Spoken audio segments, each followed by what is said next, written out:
Allez, des belles fleurs dans le jardin, ça peut être des roses, ça peut être des marguerites, ça peut être des plantes un peu plus spontanées, et surtout pour certains,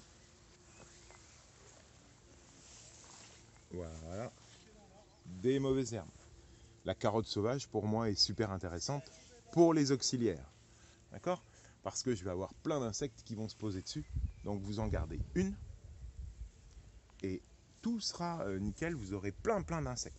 Ayez le maximum de fleurs. Et s'il n'y en a pas assez, eh bien vous pouvez en semer. Alors mettez-vous là, avancez un peu, regardez dans les petits pois le nombre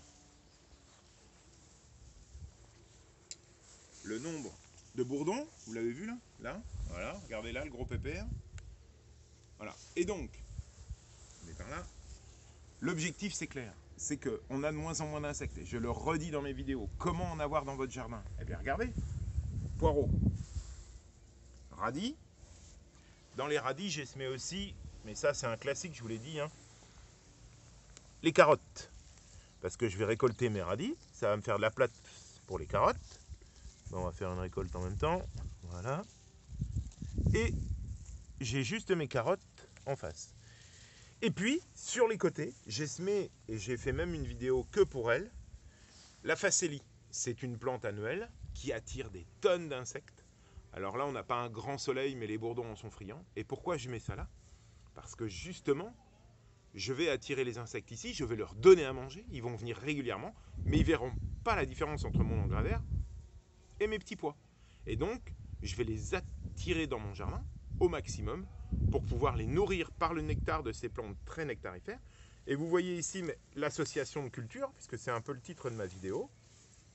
Poireau, carotte, on sait pertinemment que le poireau est un ami de la carotte, puisque les deux réciproquement, il y en a un qui chasse, la carotte va chasser la mouche du poireau et inversement.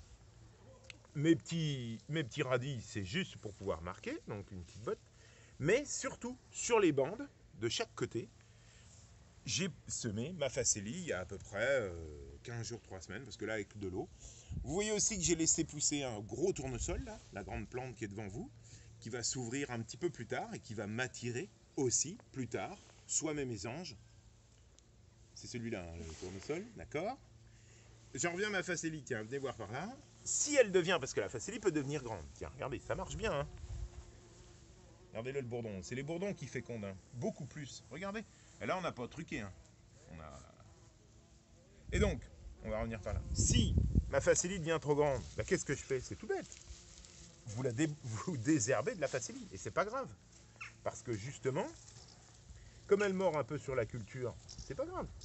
Vous l'enlevez gentiment, et il en restera toujours suffisamment pour pouvoir avoir un rang fleuri avec comme intérêt de pouvoir attirer mes insectes.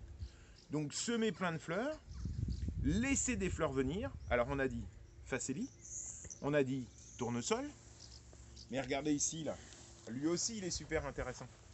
C'est le panais, j'en ai fait des cultures. La culture elle est là, pardon. Ici, ça c'est ce que je vais récolter cette année. Mais celui-là il date de l'année dernière, je l'ai laissé fleurir.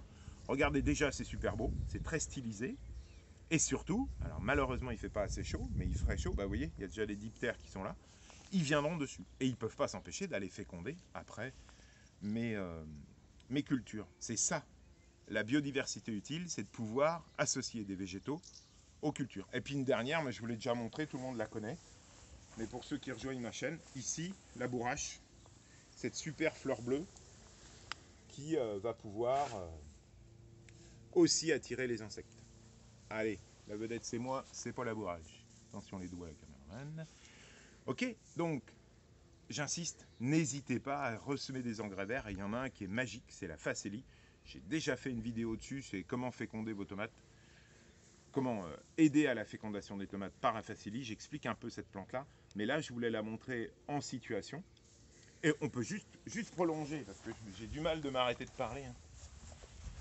Là, j'ai mes tomates sur Cajot, allez voir mes vidéos, je vous explique comment ça marche. Et bien à côté, j'ai mis de la facélie.